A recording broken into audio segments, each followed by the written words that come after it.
Hello, welcome to another episode of Inside the Huddle. Today is Sunday, December 8th. It is week 14 of the 2024 NFL season, second week of December for the NFL. We are down in the home stretch here, just 5 weeks left, including this week. Lots of big games on today. This is episode 41 of Inside the Huddle. Make sure to please like and subscribe. Appreciate you tuning in. As always, DiMari, it's another week closer to the playoffs. That also means another week closer to the regular season, another week closer to the draft for those of you that are already looking ahead to April. Wherever you are, it's another week in the NFL. We've got a lot to discuss. How's it going, man? Yeah, I'm doing pretty good. And season's going by fast. And, second week December, this one, a lot of these games start to kind of ramp up important games. And even surprisingly, I was kind of looking at some standings and stuff yesterday. We have a lot of teams with 4 or 5 wins that's technically still in the hunt. So, those 4 or 5 win teams kind of in that middle of, do we look for the draft? Do we try to get us a playoff spot? It's quite interesting. And 2 of those teams will be on Monday night because I'm writing an article about that. But still some meaningful football for some teams that's kind of looking as if the season was dead in the water. So, I'm expecting a lot of competitive games, and we got a good slate this week. Yeah, 100%. Totally agree. And yeah, it's interesting when you look at the standings and stuff like that. Obviously, teams, you look at both conferences, both NFC and AFC, 6 5-win teams that are kind of on the outside looking in. Some kind of need to run the table. Others, like San Francisco, they still have a shot at their division with the way things are shaping out there. Same thing with the NFC South. You've got, a 6-6 Bucks team that's right now out of the playoffs, but could end up winning the division when all is said and done, which we'll get to here soon. But I guess since we're on the topic of NFC, that's where we're going to start. So this is a perfect landing point for us. The Lions, we could start with the 1 seed, and then we'll get to some NFC South talk and who might eventually actually take home that division, which has been so bad now for so many years. Every year it feels like we're talking about December, like a 7-5 team either leading the division, or in this case, a 6-6 Falcons team with Kirk Cousins, who is looking very old and not the same player he once was, especially last week with the 4-interception game. But you talk about right now at the top 2 teams in the NFC, you've got a 12-1 Lions team and a 10-2 Eagles team. Obviously the Lions won on Thursday, another one of those just impressive victories, win it on the field goal, 34-31. So they sweep Green Bay on the season, beat them at Lambeau, beat them at home. Now they await a huge matchup next year, potentially the game of the year, potentially a Super Bowl preview against the Buffalo Bills next week. And then, as for the Eagles, they got Carolina today. They've, won 8 in a row. Lions have won 11 in a row. I guess we could just start. Like, where do you thoughts on both these teams, so far, as we kind of get to who really is the top dog here in the NFC? I'm going to come out of the gate and I'm just going to answer the question to get into it. I think the Lions are the top dog after watching this team 11 straight wins. They're impressive, but then I see Philly, and you know how much I hate Philly and have to give them props. I also see Philly and how well they've been playing, how much better their defense has been this year compared to the last few years, where me and you could probably go out there and put up 200 rushing yards against Philly's defense. Now they are one of the better units in the league, but when it comes down to it, I do think these teams meet in the NFC Championship. When it comes down to it, I'm going to lean Lions. I think the Lions are the better team in the NFC right now, just from a balancing standpoint of things. I mean, we both know how well both teams run the ball. But if you look at an instance where, let's say, the Lions and the Eagles play a game where neither one runs the ball too well, I trust the arm of Jared Goff more than I trust the arm of Jalen Hurts. And people are probably going to think I'm crazy for that. But, I mean, this Eagles team, I think, ranks 18th in like passing efficiency and passing per game because they run the ball just so well. So when Saquon's not rolling, things aren't going too well for Philly. Can you trust Jalen Hurts as much as you can trust Jared Goff to go out there and win you games? But both of these teams have been impressive. I know we both had the Lions going to the Super Bowl this year anyway. So it's looking more and more like we might know some ball. Houston's kind of slipping up, letting us down. Yeah. But for the Philly side of things, I mean, as good as they've been, you can't count them out. I think Sirianni, who we kind of thought was on the hot seat, finding ways to bounce back and kind of prove like, hey, maybe I do belong after all. But these are two good teams right here. They are very talented teams, and they're actually both fun to watch. Yeah, 100%. And yeah, the Houston Texans takes at the beginning of the year, especially, we were both super, super high on them. Not looking too good, but hey, they'll still be a playoff team. It's not like, we predicted them to win 13, 14 games and they're a 5-win team right now. They'll still win their division. They do scream wild card exit though, but we'll see. We'll see what happens, how that all ends up playing out. But yeah, I agree with your point. I'm right there with you. I think the Lions are the team to beat. I think that's fair to say because they're also just 12-1 right now. They've won 11 in a row. And I know a lot of people talk about last, NFC title game against the Niners and the whole Dan Campbell coaching, fourth down, all that stuff. I mean, that is a criticism, but you talk about Sirianni and you kind of took the quarterback route there with Goff probably being, from a passing perspective, better than Jalen Hurts, which is true. But I'll even just go the coaching route. I think the Lions are a significantly better coach team than the Eagles are, in my opinion. I would take Dan Campbell if they would to face against each other. I would take Dan Campbell in a big game over Nick Sirianni, who, let's be honest here, like you said, earlier in the year was on the hot seat after last season they collapsed. There was a couple games this season where he kept the other team in it. I always go back to that Jaguars game. That was awful. That was malpractice. They almost blew that game. If it wasn't for the Jaguars being so bad, they would have lost that game. So there's been a couple opportunities this year for the Eagles to blow games because of Sirianni, and that hasn't been the case with Campbell. We know what Dan Campbell's going to do. They're going to go for it a lot on fourth down. He's got, a lot of faith in his players to convert in big situations. So I just from a coaching perspective, I think they're stronger. And yeah, I mean, you look at the quarterback, just look at the numbers, right? From a now rushing perspective, we can agree Jalen Hurts is better. Jared Goff's on the run is not something America likes to see, and not something people turn on a TV to watch. But from a passing perspective, Goff is third in the NFL in yards, tied for third in touchdowns, and 11th in QBR. You look at Jalen Hurts' numbers, 20th in yards, tied for 16th in touchdowns. He is 10th in QBR, so slightly higher there, but 3,265 yards to 2,494, 25 touchdowns to 14 touchdowns. I know Goff's got more picks. One of those was the big 5 interception game, which somehow they still found a way to win that game.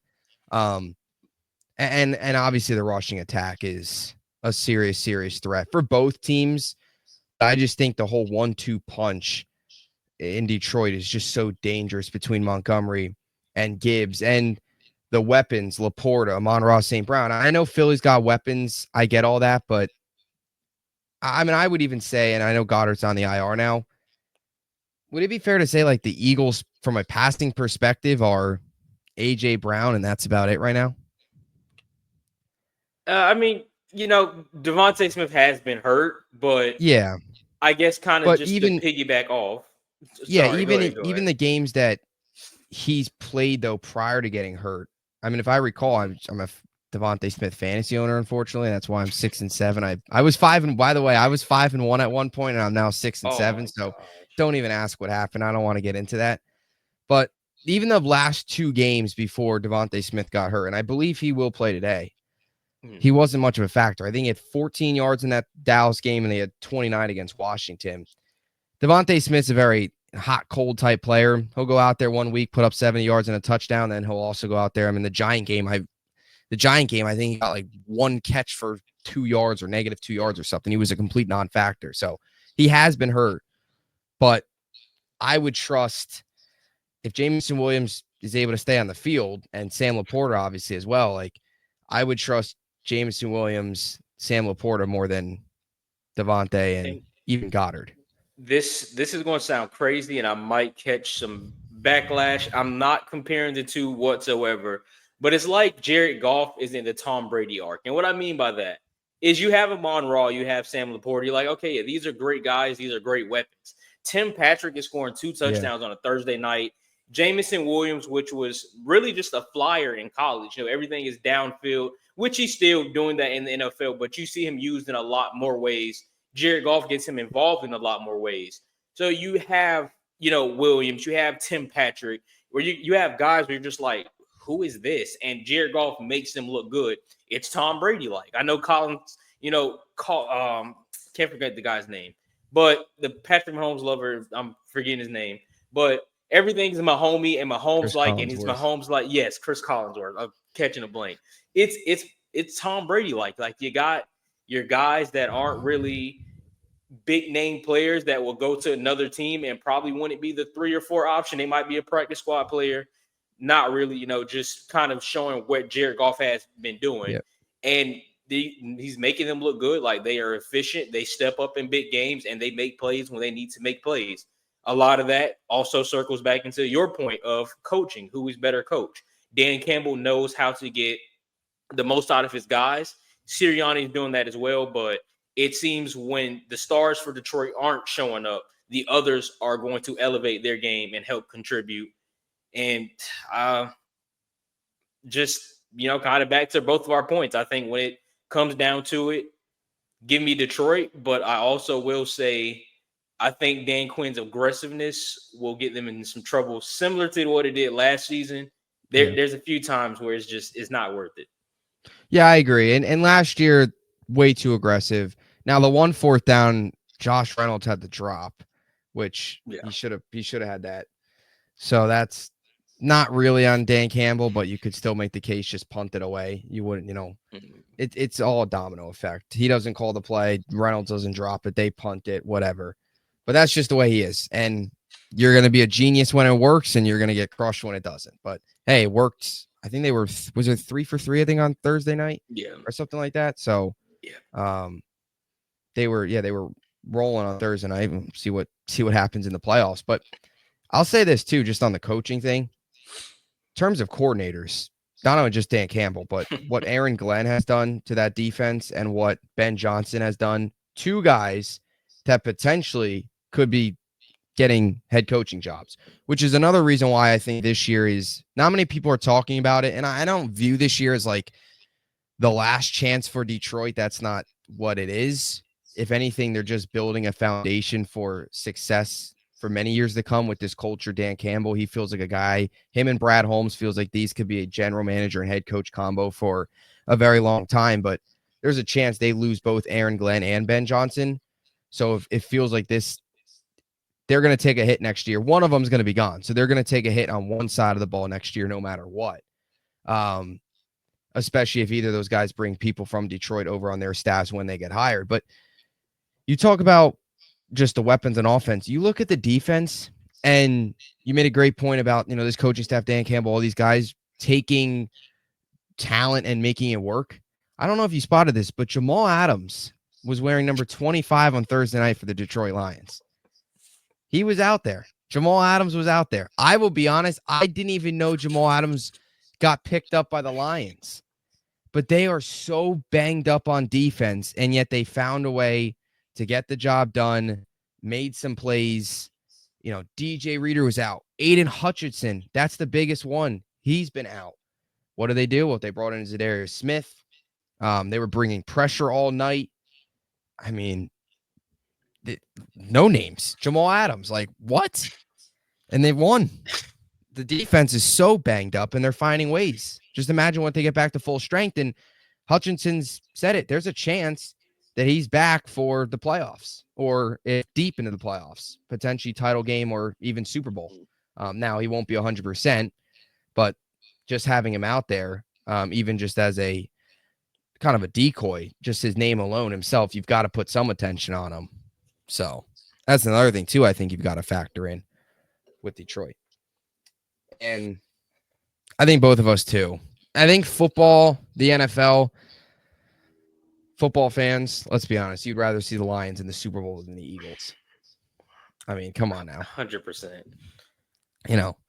I got my first taste of getting trolled by Philly fans when I went to the Rangers Flyers Black Friday game this year. I've been in the past. I go there all the time to see the Rangers, and they've won. This year they lost, and they were getting trolled. So that just to me was like, and it didn't help that New York football sucks right now. So they were chanting Saquon, because all the Giants fans there, and they were chanting Fly Eagles Fly. food. They're a bunch of obnoxious fans that can't stand them. So I would be on board with Detroit all the way. 100%. Hopefully we get another collapse. I just don't see it happening, I but it's don't not see it either. impossible. It's not Hey, impossible. their collapse last year started with a loss to the Arizona Cardinals at the time where how many wins they have? I 3 think wins Arizona had maybe? like 3. 3 wins. They're facing a 3-win Panthers team today at home. Is this the start of the collapse?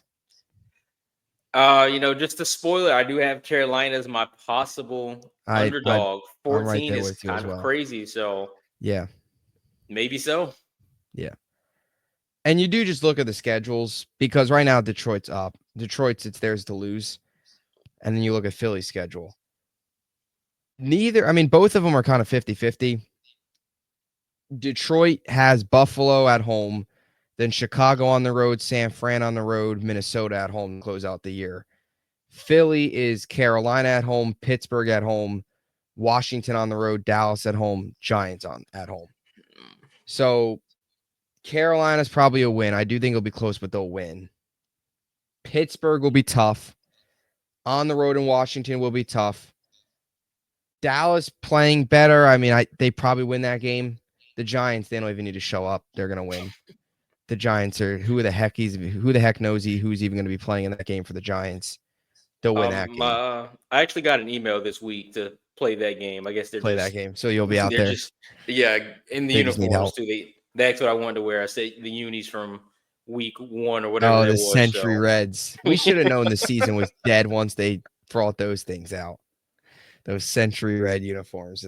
Those things were freaking brutal. That was the start. That was the beginning of the end of the 2024 Giants. Once Daniel Jones was in the Century Red picture. It was all a canon event. Yep. But yeah, you look at the schedule. Buffalo will be tough. So let's say Detroit loses to Buffalo. They beat Chicago. They beat San Fran. They're so good. They probably beat Minnesota. You think they win all 4? You think they finish 15-1? They are going to lose. You said they have Or Buffalo at 16-1 home, rather. Yes, Buffalo at home. Buffalo. That's the thing. That's what favors them is their 2 toughest games are at home. They should have no problem beating Chicago on the road. And San Fran, they're so banged up. At that point, they might be eliminated in week 17. They should beat them there too. Buffalo and Minnesota are the toughest ones. Philly, for their final 5 here at home. Washington's on the road, but the rest are at home. So they'll be home cooking here. That is tough because Detroit is so good at home. It's like if you ever wanted to pick against Detroit, it's on the road. When you look at Chicago did play them close at home. It's a lot of factors into it. I think if there was an option, their best chance of losing is Buffalo at home, just because of how good Buffalo is, for one. And 2, I just think I know the Bills use home field advantage in that weather, especially around this time, to their advantage. But warm dome in that type of environment, I think Buffalo really rallies because they don't have to worry about the other existing factors such as weather and all those things. So if the Lions were to drop 1, I think it's going to definitely be Buffalo. And if I'm going to the Philly side of it, if Philly drops 1, it's going to be. I think it'd be Pittsburgh. I think it's going to be Pittsburgh, but I also like Washington at home as well. Yeah. Washington, I don't know, that Dallas loss kind of sparked a new fire in them. And unfortunately, they had to take it out on the Tennessee Titans last week. Had to take it out on the underdog pick. They just steamrolled Mayo, man. That was cooked from the start. And that was a little uncalled for, actually. I literally look up and it's 28-0. The worst part about it is right before we kind of ended the talks, I was kind of debating shifting from Tennessee to Pittsburgh +3, but I'm like, no, I'm gonna stick with the Titans because Commanders haven't looked good. I think Burrow goes out on a heater, and I trusted Will Levis, so I would never do that again. But it's like Tennessee's not the reason Cooper Rush beat you. I felt bad for the Titans. It's it was they just came out and just God, right from the start, they just took it out on Tennessee. Yeah, I agree. I think if there would be a team game, both these teams would lose. Pittsburgh. Now that I think about it, next week we've got Pittsburgh, Philly, and Giants, Bills, but they're happening at the same time. The Wait. NFL schedule makers should put one So of those games at 1 o'clock or prime time. so we have. Are they both at one? You get Philly, Four, Pittsburgh, four and o'clock. then four.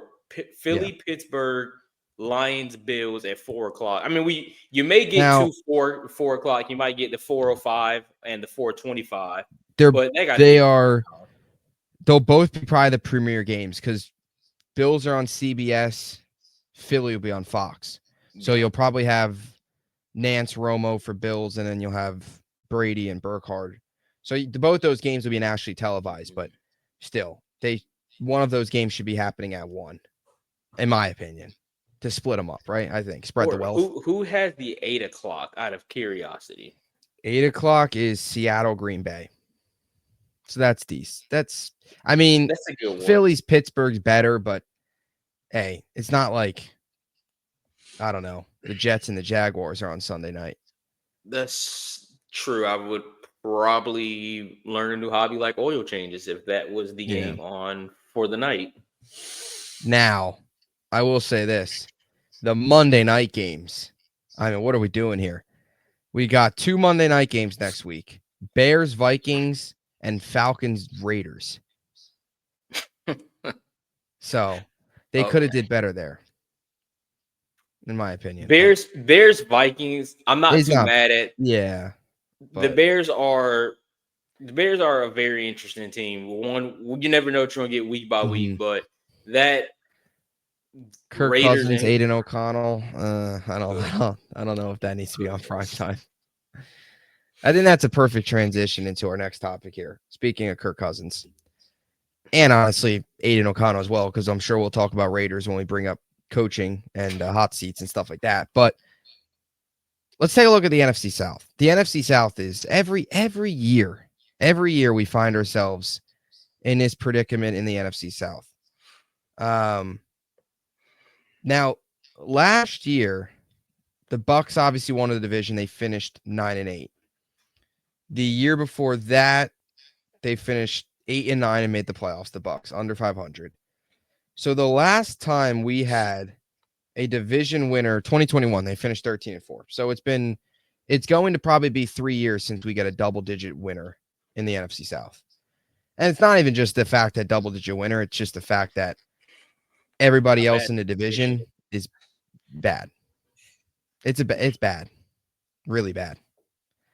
So you've got the 6-6 Falcons right now, who the Falcons are like, they are losing and they're playing terrible. And every week they just look up and they're still in first. They're still in first place every week. The Falcons, to me, it's almost like they spin a wheel every Sunday, and it's either we're going to be the 0-16 Detroit Lions or we're going to be the 16-0 New England Patriots. Like, there's no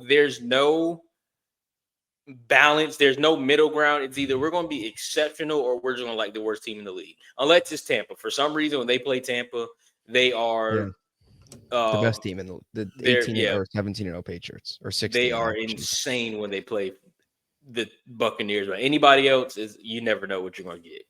Yeah, I mean, they've obviously swept Tampa. So they've got the tiebreaker there. It's still their division to lose. That's the crazy part. They're 6-6, but their 2 biggest wins came up against Tampa and the crazy part is there's still, if the Saints would have won last week, they were winning that game. If they would have won last week, they would have been 5-7. They would be right there for the taking. And the crazy part is they split the Falcons and the Saints. So they would probably go after another tiebreaker, and the Saints still have to play the Bucs. So the Saints, if they would have won last week, could have been right in this thing. Now they still are. They're 4-8. Mathematically, they're all still in it. The 3-9 Panthers still have a chance mathematically. Yeah. Who the heck's gonna? I mean, I guess we could start. Like, who's gonna win this division? I think it'll be the Bucs. I do. because I just think Kirk Cousins is so cooked that I think it'll be Tampa. Tampa, I think, is finding their rhythm. I look at them in two different ways. I look at Tampa as a team that is getting hot, getting healthier. Mike Evans back, the last 2 weeks.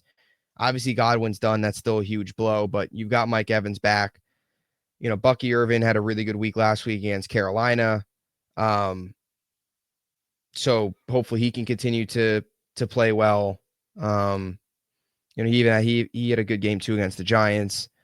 So offensively, they're getting healthier, they're getting stronger. Atlanta to me is going in the opposite direction where Kirk Cousins is looking terrible. They've scored 19 points in the last 2 weeks. They got blown out against Denver. They lost to a Saints team that fired their coach. Now I know the whole new coach bump, but still, if you want to go win a division, you can't be a 6-3 Falcons team and lose to the Saints a week after they just lost to the Panthers. So who do you think? I'm actually gonna go with the Bucks as well. I mean, I just remember being that guy before the season started. Say, yeah, this Falcons team, they're going to 11 or 12 games. I just believe in Kirk Cousins that much. Clearly, don't know ball. But no, you are right on. I mean, this team 6-3. I'm talking about Atlanta, 6-3 at a point. Yep. Can't seem to figure it out. Losing games they have no business losing, and the offense, the way they're losing games, the offense just looks awful. You have Bijan Robinson, you have Kyle Pitts. Like I don't get it. It just comes down to Kirk Cousins being absolutely awful. But I agree. I'm gonna go with Bucks. I like Baker Mayfield again, like you just mentioned. Mike Evans coming back. Bucky Irvin's having a great year. The only thing that concerns me with Tampa is their defense. That defense is awful, and it's Bad. quite surprising. From 2 years ago until now, we're just like, what happened? That defense is bad, but I trust Baker. And as bad as their defense is, they are very similar to Cincinnati. If you think about it, where it's like, hey, we're going to score 30. We just got to hope we don't give up 31. And that's the case for Tampa. So when it comes down to it, I think the Bucks are going to win the division yet again. And that will further my Baker Mayfield for MVP talk, but that's for another day. Yeah. No, I'm right there with you. Actually, the Baker Mayfield talk is relevant. It's not that right crazy. now. It's not No, crazy at it's all. not. Especially if they win this division, where they were, they were 4-6. Yeah. Bye week, 6-6 now. Baker Mayfield, 3,034 yards, 25 touchdowns. And talk about MVPs, talk about most valuable. He's done this. Good portion of it was without Mike Evans there for a little while. Without Chris Godwin, won't have Chris Godwin anymore. Now he's got Mike Evans back, but it's the Baker Mayfield talk should be more. I've gained a lot of respect for Baker Mayfield this year. I have. I used to hate Baker Mayfield. I'll be honest. I used to hate him. But I've gained a lot of respect. Would you agree? Yeah, I've always liked Baker, but Yeah. he continues to gain my respect. You're doing this with a weapon and a half. Mike Evans, I don't know, something about that hamstring with Mike Evans. You kind of still don't know too much. But no other quarterback, I think, will hop into this situation and be successful and not get to the point where they're frustrated and throwing guys under the bus. So all props to Baker Mayfield and the Bucks. Yeah, and to your point about the Bucks defense, it's obviously been, at times has had some struggles. I mean, heck, you just look at the Chiefs game. If the defense played somewhat better, they would have won that game. The Falcons game, that was like the last Kirk Cousins. That was like the last Kirk Cousins Good game. good game. That's just the way to put it. That was the last good. Well, he played Dallas the week. Was Dallas the week after that? Kirk Cousins. I think he had he threw 3 touchdowns. Not to bring Yeah, back bad memories. he had an exceptional game against Dallas. Who hasn't though? But Yeah, yeah, true. I mean, Drew Lock yeah, didn't. that's true. But it's Drew Lock, so I'm hoping not. But this Bucks defense, and I know Bowles has now been the coach now, this is year number 3, but this Bucks defense is giving me flashbacks of Todd Bowles on the Jets defense. That's what it is. It's just defensive-minded coach, and the defense looks terrible. 41-31 against Baltimore, 36-30 against Atlanta, 31-26 against Atlanta. Brutal games like that. Now, last week, Bryce Young played well, 26-23. They obviously shut down the Giants, but we'll see what happens this week. Now, I will say this about the Bucs and the Falcons. Both of these teams have relatively, and this is where it gets interesting, is I could see both of these teams finishing with the same record because of the way both their schedules pan out the rest of the year. The Bucs play Vegas today. Falcons get Minnesota. So Bucs will probably win. Falcons, let's say, lose. Then next week, Bucs get the Chargers, which will be tough. And then the Falcons get the Raiders. So maybe next week's where the Bucs lose, Falcons win, 7-7. And then Bucs is Dallas, Falcons then get the Giants. 2 winnable games for both those teams. And then Bucs get the Panthers, Falcons then get Washington, which will be tough. Week 18, it could come down to this. Bucs get the Saints, Falcons get the Panthers. And what really sucks about how these schedules pan out and how they finish, regardless if they finish with the same record, it goes to Atlanta. Atlanta's going to win that division. Yeah. And Tampa's a far better team, if you ask me. That is kind of unfortunate when it comes down to it. Yeah, I mean, I think you'd have to bank on how many Tampa you think finishes with 10 wins? I think I could easily see them winning 4 of their next 5. I think they'll drop the Chargers game on the road out west. But, I mean, Dallas is playing better. Maybe they lose to Dallas on the road, but they're definitely beating Carolina, the Saints, and the Raiders. They shouldn't have any problems with those teams. All 3 of those coming at home. I mean, I'm sorry. If you can't beat the Raiders, and I know the Raiders are more competitive, but if you can't beat the Raiders, Panthers, or Saints at home, I'm sorry, you don't deserve to be in that. Especially when they put up 51 on New Orleans earlier in the year. So if they finish with 10, right? Would you say 4-1? Let's say hypothetically, they lose to the Chargers. The Tampa thing will beat the Chargers, lose to Dallas, but I still see 4-1 somewhere. Somehow. Yeah. Or they beat the Chargers, lose to Dallas. They'll split. I think they split those two some way. Or they beat both of them and then lose to the Saints or something on the last week of the season. The Falcons, though, on the road in Minnesota, on the road in Washington.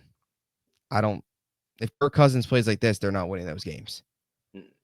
So that would leave Atlanta to be 9-8, Tampa to be 10-7. And this is it's all coming down to the arm of the quarterback. Who do you trust more? Baker Mayfield. I trust Baker Mayfield more. And I mean, Atlanta today, any given Sunday, but Atlanta today with Minnesota this is going to say, I think this game is going to say a lot about Atlanta, of how they can bounce back with adversity. But I just feel if Atlanta loses today, I mean, Tampa is kind of, in the win, good to go. Division is basically theirs. Because if Atlanta loses, I kind of think they're starting to look discouraged because I don't know. That team is odd. Now, here's a thing that was brought up this week, and maybe it happens, maybe it doesn't. Most likely it won't, but, Kirk Cousins' last 3 games has thrown no touchdowns and 6 interceptions. And I don't care how much money you're making. I don't care what your background is. That's terrible. And you can make a case that could be, you're gonna know where I'm going with this. But you can make the case if another quarterback did that, you could bench him. You think if they lose this week to Minnesota, they get desperate and play Penix? I mean, you think that happens? If Kirk goes out there and throws 3 interceptions today and they lose like they did last week, let's say 7, they lose 20-16 or something. The defense does their job and Kirk throws 3 picks. You're 6-7 at that point. Like you said, you're starting to go up in flames. That's 4 in a row. Does it hurt to throw Penix out there? Can it get any worse? you you almost have to just throw Penix out in there. I know it might some people might not understand where we're coming from with this. Like, why would you do that? Why would you throw the inexperienced guy in there? You're Mhm. fighting for a division, yada yada yada. But it's all about finding some type of The life, spark. finding Yep. some type of something. So even if Penix gets in there, I mean, worst case, even if he gets in there for a half and he stinks it up, at least you can see, like, okay, well, this might not work out, at least for this week. You put Kirk back in there. Maybe Kirk gets benched for a half because Penix doesn't play well. Kirk comes back in, new type of energy, like, all right, I got to figure it out. I kind of got a target on my back. I agree with you at that point. Like, you lose today, and if Kirk has an absolute stinker, players kind of know what's at stake. Guys start to get frustrated in the locker room. They want a coaching, I mean, not a coaching change, but coaching change too. But you want a quarterback change. I hate to say it, but we're kind of seeing it with your New York Jets right now, where guys just aren't as invested. They want something new. You have to go with Penix if Kirk plays terrible today. Yeah. Yeah, I agree. I mean, it's you got to at some point, and the next week would be the Raiders. That's not like a terrible landing spot for him. Um, it's not like I think it's smart. Give Kirk one more week. If you were playing Penix this week, you'd kind of be feeding him to the wolves, throwing him into a road game against Brian Flores' defense in Minnesota. That's not a great spot for a rookie quarterback. But if you would to lose this week, you need to create a spark. You need, like you said, you need life. You're 6-7. At that point, you're looking up for the first time in the division in a while. Vegas is not a terrible landing spot. On the road, Penix can go in there and have success. See what happens. But if you do bench Kirk, then you're basically saying that's it. It's Yeah. a 1-year thing. And to your point with the Jets, this year is about as awful of a year as it could be for the middle-aged or not middle, older, not middle-aged, older quarterbacks coming off torn Achilles argument. It's not a good year because Kirk at 36 looks like trash and Rodgers at 41. Well, I mean, we haven't seen him at 41 yet. This is his first day at 41. So maybe he finds something at 41. But 40 So wasn't good coming off the torn Achilles. So Rogers' birthday is today or yesterday? Monday. His birthday was Monday, and as a birthday gift, you get the Dolphins. That Yep. is That's great. Hey, it helps that's the gotta tank. As long as it helps the tank, that's where we're at this point. So, right? well, all right. That's and his birthday gift was, I mean, his early birthday gift was blowing a 14-point home lead to the Seahawks, who couldn't even catch a kickoff. I mean, they could, dude. Did you see that? They could not catch the kickoffs. The Seahawks wanted no business of winning that game. I saw the highlights of it, and I got the NFL alert, big man touchdown to New York, and I see Leonard Williams running 92 yards for a touchdown. And after that, I'm just like, I'm not. This can't be real. I can just picture you at home just Oh yeah, like so stressed out. and the play Just before he missed Garrett wide open. I could have made that throw.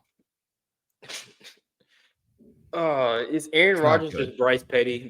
I think that's what we're getting to. I It's mean, time for they're some uncomfortable conversations. neither of them made the playoffs, so It's uncomfortable conversations. Overhyped guy, everyone loves him. Supposed to come in and save completely everybody. save everyone.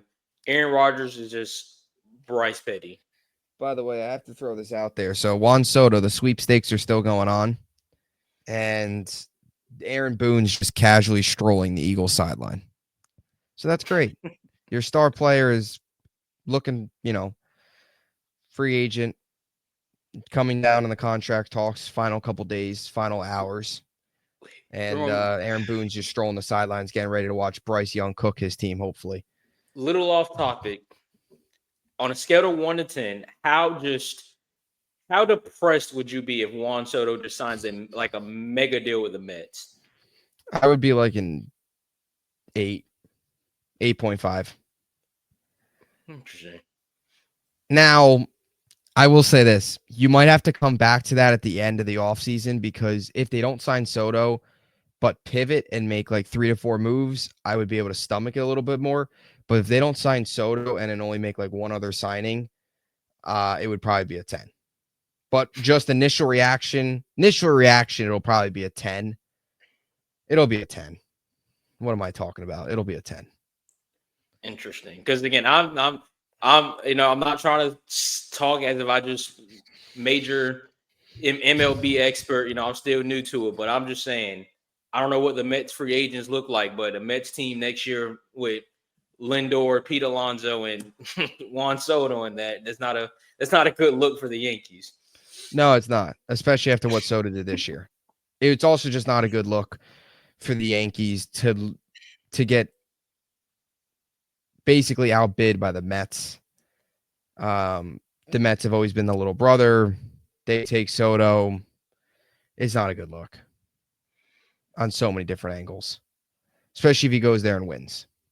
That's would be most painful.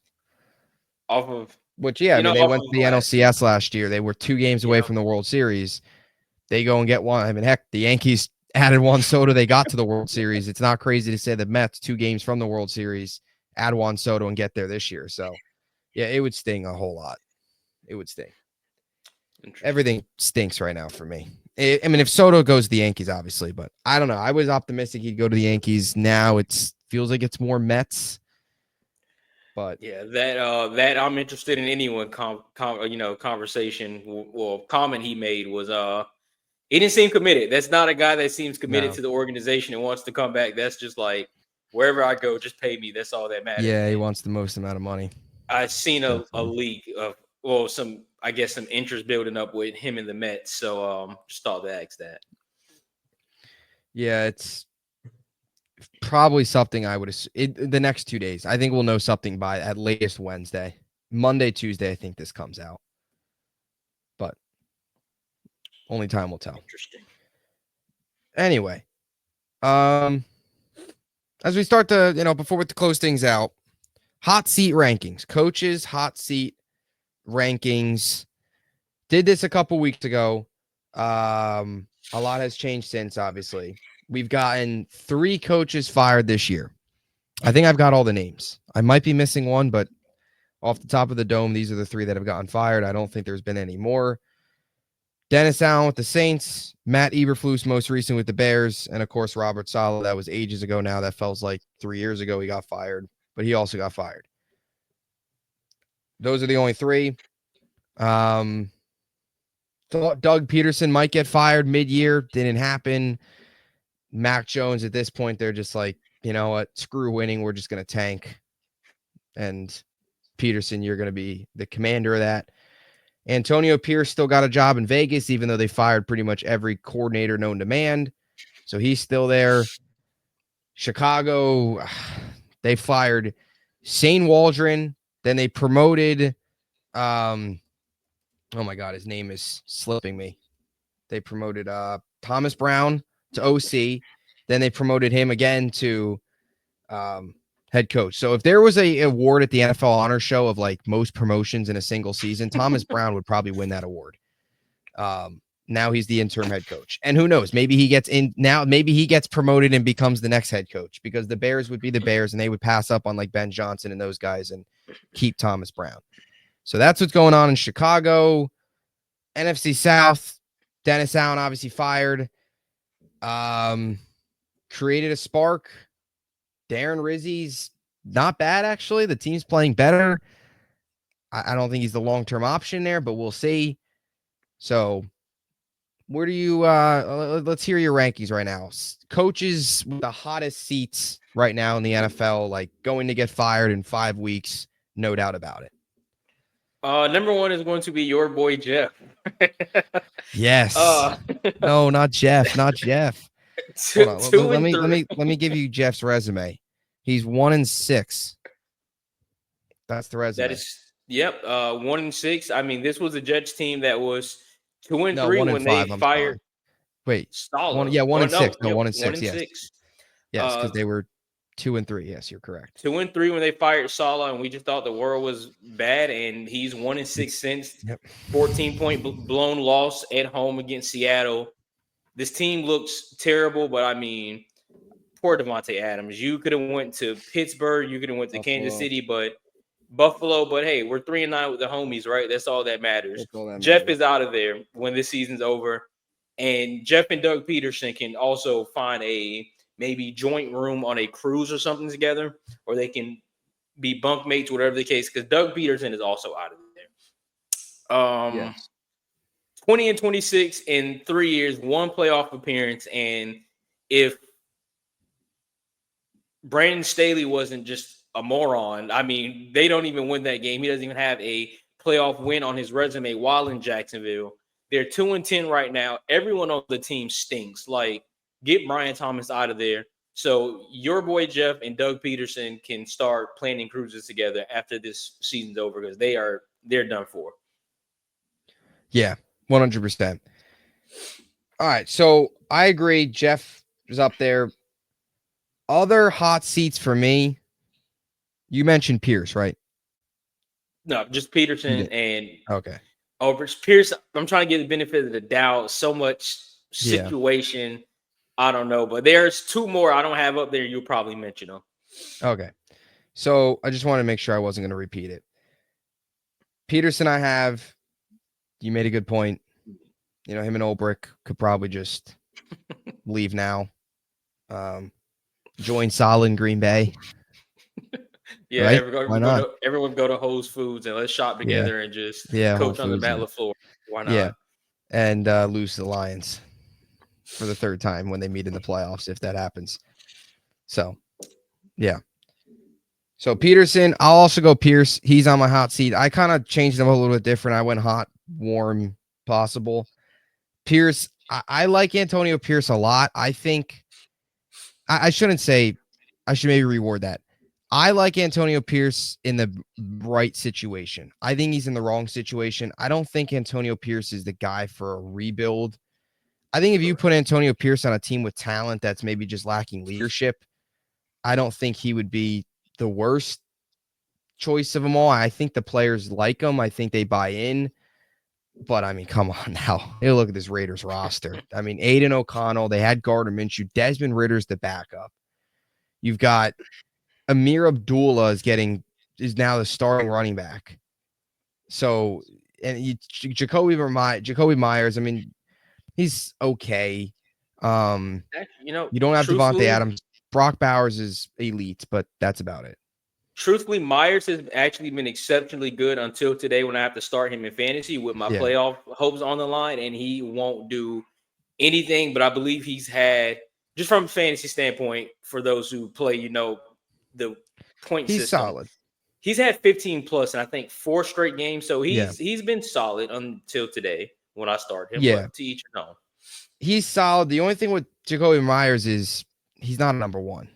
Not at all. No. And the Raiders have him as a number one. So I just think in terms of his situation, if he was the perfect number 2 alongside Devontae, but no more Devontae, Jacoby Myers can't be a number one. On a 2-10 team, fine, but you want to be a playoff team, Jacoby Myers can't be your go-to guy. So that's it. Defensively, you've got Max Crosby. I feel bad for him too. My God, the losing this guy takes. All they do is lose. They just lose. You could tell he's sick and tired of losing. As much as he tries to say, I'm a Raider for life, all that stuff, I think inside he probably would love to just leave right now. I'm sure if the Lions came calling after Hutchinson and if Max Crosby had a choice, which maybe they did and he wanted to stay, and maybe he said, I don't want to be traded or whatever, if he could go back and probably change that, he probably would. I think anybody with a brain would rather play for the 12-1 Lions than the 2-10 Raiders, but that's just me. So either way, not to harp on the Raiders. I'm not trying to crush them. We know they're not a good team. They are competitive. I think that too shows that they're not completely checked out on Pierce. Yeah. They almost beat Kansas City. They've been in some of these games. They were in both the Kansas City games, actually. They're a team that's, they went on the road and beat Baltimore, which I know Baltimore's, lost last week, but as the season went on, that looked even more and more impressive. So either way, Antonio Pierce, I think he's fired. They've got to blow it up, restart, draft the quarterback, go from there. Mike McCarthy, the other one, in my opinion. I think he's good as good as gone at this point. It's not so much that it's just that's what the Cowboys are going to do. We know Jerry Jones. They're not going to make the playoffs, most likely. Maybe they run the table, Cooper Rush. They win the Super Bowl, maybe, with Cooper Rush. But Statistically, they are kind of still in it. I mean, yeah, it sounds crazy, but they are still in it. Schedule is very favorable, but I think McCarthy's gone regardless. I don't think he yeah, can save it.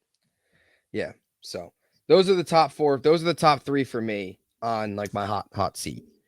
So what are your other ones? Well, the other one I have is the guy Mike McCarthy will be coaching against this Monday, and that is Zach Taylor.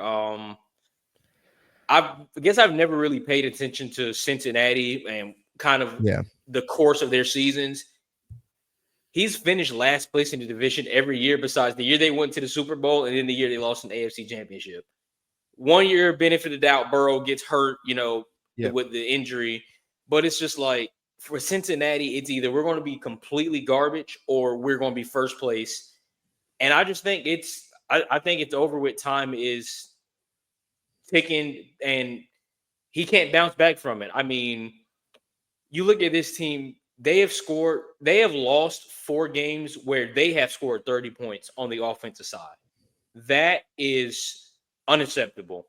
But then you look at the last 5 games where they scored 30 plus on offense, you're like, well, the offensive side is clicking, we get it.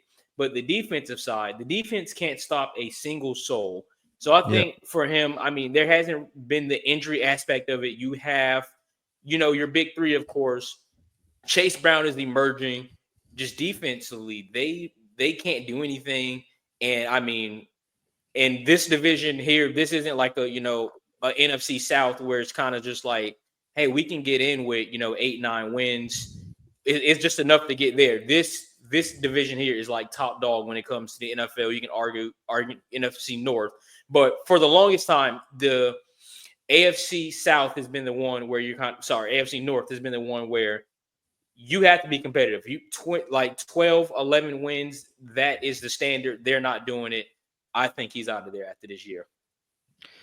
yeah. I agree, and he was also on my list. Now, I will also say this. I'll go back to Zach Taylor here in a second. My other coach, I put him under like the warm section because I really don't know what's going to happen. That's Brian Dable. I have him there too. You know, John Mara, the owner, said that they're going to keep him. Him and Shane. Mara has also proven in the past that, he said Joe Judge will get, 3 to 4 years. He fired him after 2. So he has said in the past he'll keep guys. These guys are here long term, and then he turns around and fires them. I think with the Giants, if you're going to fire one of them, you've got to fire the other. I think they both got to be a package deal. You can't half fire it, do it, and fire like Shane, hire a new GM, then keep Dable, fire one of, then fire both or Dable next year with a rookie quarter. If you're going to blow it up, rip the Band-Aid off completely and restart, draft a quarterback, new coaching staff, new GM. So we'll see what happens, but I think he's warm because he's got if I had to be honest, deep down inside, I do think Dable returns, but then again, they're a 2-10 team. If they finish 2-15, I mean, come on now. Are we going to keep a guy that finishes 2-15? That's the record speaks for itself. As much as we want to say, oh, give him a rookie quarterback, there's not many guys in the NFL that can survive 2-15. So we'll see how it all plays out. To your point about Zach Taylor, he was on my list of like possible guys. I don't see it happening, but I could. The defense is a major problem. The offense is still playing very well. What I think might happen in Cincy is Lou Anarumo, their defensive coordinator, who's been there since 2019, well-respected guy around the league. He could be a guy that is like a scapegoat. They fire him, make changes to the defensive staff, then come back next year, and if things still aren't going well, then Zach Taylor gets canned. You see, maybe that being a possibility where they say, all right, Zach Taylor, you got 1 year to fix this defensive staff. If it doesn't work, then you're out. And this is more like a 2026, you're out, or after 2025, maybe. Or they might just say, yeah, you're out now. Back-to-back years without the playoffs, even with Burrow being hurt last year. And I his think I early can seasons agree with here were that. rough too. I think I can agree with that. Just because you look at Burrow, I mean, 30 touchdowns, 5 interceptions, Yeah. first in NFL in passing yards. They are first offensively in terms of passing offense. So it's not like all is wrong. It's just the defense is terrible. So I think I'm going to kind of go with what you said, where they're probably gonna give him another year. Go ahead and figure out the defense. If you don't figure out the defense and you miss the playoffs next year, then you're out of there. But just looking at that division, it's so tough and it's very small margin for error. But we kind of know what that team can bring when they are playing to standard. So yeah, I think I agree. Zach Taylor might get another chance. Yeah. And then some of my others too, I throw on this list. Kyle Shanahan. I don't think it'll happen, but it's something to watch for. They're 5-7. If the bottom completely falls out here, even with the injuries, and they finish like 6-11, is it crazy to say they kind of, I don't know, I don't want to say blow up the core, but the core of that team, they kind of shake it up a little bit. And that starts maybe with the coaching. Again, I don't see it happening, but there's a lot of Niners fans that want him out. We'll see. Brian Callahan with the Titans is another name. Now it's only year one, but it's gone so badly. Yeah. Again, maybe they say, okay, you guys got a top pick for a quarterback. Let's see what you can do with him. But it's been bad. That's another one I looked at, but yeah, that Yeah. 1 year you rarely see one Yeah. and done. But oh my I think goodness, Steve Wilkes, I think was the last one in yeah, Arizona. It was the Josh Rosen year, I believe, right? yeah, That was the 3-13 one and done. Yeah. yep. It's Um, it's tough for you don't, Tennessee, but they are so bad. I yeah, mean, they're not even competitive. They're not even no, like they are not. They're not. They're so bad. For an NFL team to be that bad in year one of a coach is really. Now you could say a lot of those losses are because Will Levis is just bad at his job. I mean, they should have been 2-0. They should have beat the Bears. And you can make the case if Will Levis doesn't do the stupid fumble in the red zone. He had an interception and a fumble on back-to-back plays that they win that game too. So, there's only so much a coach can do. Callahan has voiced his frustrations all year about Levis and the quarterback play. So maybe they say, let's give you another year. Either way. Another name, Stefanski. Again, I don't think it'll happen, but somebody to look for. Do you have any other names as well? I didn't want to take up all the time, but because I do have one other name. no, I think that's it for me. Yeah. My other one would be Gerard Mayo. Again, don't think it happens, but Yeah. he is. You think it happens? No, but Oh, you I can don't? see why you probably think it's a possibility, but Yeah. Drake May has shown life. He's shown some Yeah. promise, so I don't know quite yet. The only thing I would say with him is the media is just he has said some things this year that you feel like might not sit well with the players. Um, Hey, didn't he call them soft, or is that yeah, my he thing called about him the wrong soft. team?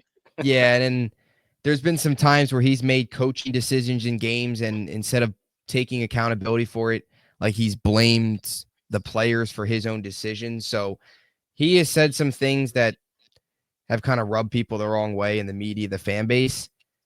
I think there's probably a decent percentage that would want him gone, but I don't know. I mean, they are 3-10, but it's not like they're a punching bag. I mean, they went to overtime against Seattle in week 2. They only lost by 6 against the Rams. They lost by 1 last week against the Colts. Give credit to the Colts. They went for 2. And that's what I say. Like, I don't think he should get fired. I don't think he will get fired because they're 3-10, but they've been competitive and they've got their quarterback. If you're going to fire him, you're going to blow it up. Obviously, something's working with this coaching staff and Drake May. Like, I wouldn't try and mess with that after just 1 year, So, Yeah. And Mayo's not a deep offensive coach, but Yeah. just the coordinators and stuff like that. So, anyway, let's get to underdog picks, shall we? Let's wrap it up. I need a big week. I need a big Yes. week. So I'm 20 and 19. You are 21 and 18. 2-1 week last week for me, 1-2 week last week for you. So back within one game, 5 weeks to go. It's gonna be, this is like the NFC South. It's like kind of two mid teams right now. We're both kind of around 500. Just a battle to the end here. Did you want? I guess you could start. You can lead it off for us. Wow. Okay. Well, first pick for me, we talked about this team earlier. Well, we talked about both of these teams earlier, but first one, I'm going to go Falcons +6. This might be a bad decision because they completely, they hurt me last week when I had them +1, but I think they bounce back this week. I'm almost like I'm reading off a script because I said it last week. I think they bounce back this week. I think Kirk's return to Minnesota is something special. I mean, Minnesota's defense is so good. That's what scares me. But I think the Falcons find a way to bounce back this week, especially with, what's at stake with the division. I'm not saying they win. I just think they cover. So I'm going to go Falcons +6. I'm going to go Panthers +14. That's another one that's kind of tough, but the Panthers have been playing some good ball. Like, they've kept some games close. The last two games came down to the wire. Tampa Bay even went to overtime. Bryce Young was prime Drew Brees last week. Philly's defense is good, and I know I hyped up the Philly defense earlier this episode, but I think Bryce Young has figured some things out. I kind of think Saquon might get not shut down, but Saquon won't have a Saquon-like day today. Could be great. I lied. Panthers are terrible run defense. I lied. Scratch that. I'm thinking about the Panthers from a few years ago. Panthers +14, though. I think they keep it a little close. And lastly, I'm going to go Chargers +4. I actually think they went outright. I think the Chiefs voodoo finally runs out. Harbaugh, he has that team, rolling. Give me Chargers +4. All righty. So I'm going to agree with Panthers as well. I'll go Panthers +14. It's such a huge spread. I don't. They've been competitive recently. Bryce Young's playing better. Very similar to what you had to say there. Don't want to repeat it all. Agree with you there. Panthers +14. 2 weeks ago, Seahawks Cardinals faced off. Seahawks won. They face off again, this time in Arizona. A lot of people are on the Arizona train. I like Seattle in this one, so I'll take Seahawks +3. I just think they're a little bit of a better team. I don't have a ton of faith in Kyler against this Seattle defense. Obviously, last week or 2 weeks ago, something clicked there for Seattle against him, so I like them there. And in this one, as for my next pick, I'm stuck between a couple of them, but I'm going to play it risky here. I'm going to go Bears +3 on the road in San Fran. I see a new coach bump. Caleb Williams played better last week in the second half or Thanksgiving. That feels like ages ago now. I'm going to go Bears. I'm going to go Bears against San Fran on the road. I was listening this morning. The Bears have 19 straight road losses on Sundays. So I believe that's what the stat was. So Wow. that ends today. Bears plus, what was it? +3.5 or +3. Seahawks +3, Panthers +14, Bears +3. 3-0. That's what I see. I see 3 winners. Forget covering, 3 outright winners. I'm just kidding. The Panthers beating the Eagles is not happening. We thought that about Carolina. We thought that about Tampa. We thought that about Kansas City. It's coming down to the wire. Philly's due for a stinker. Could today be the day? It's possible. Wait, just so you got Seattle. Wait, no. You got Panthers, Chargers, and unfortunately the Falcons. I'm really debating changing that. I like Bears +3. I looked at Bears +3. Kirk Cousins, I just can't trust you. I don't know, but like I said, Kirk's return to Minnesota, they got to play better. I'm going to stick with it. I'm going to stick with it. I like that. Sticking to your guy. I like that. So this could be a huge week for us. All three different picks.